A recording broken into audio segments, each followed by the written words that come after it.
প্রথমে সেন্টার করে ম্যাচ শুরু করে আইটিসি। এখানে একটা সরাসরি গোলে শট ছিল আনচান ইয়াং, কিন্তু বেশ কয়েকটি আক্রমণ তুলে এনেছিল, কিন্তু সেই আক্রমণ থেকে কিছু ফল পাওয়া যায়নি।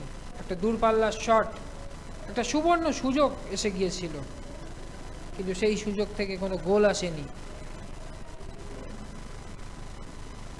ভাসানো সেন্টার হেড ছিল আইটিসির খেলোয়াড়দের, কিন্তু সেখান থেকে কোনো গোল আসেনি। এখানে একটা হ্যান্ডবল হয়, ফ্রি কিকটি হালকা বাঁক খেয়ে মাঠের বাইরে চলে যায়।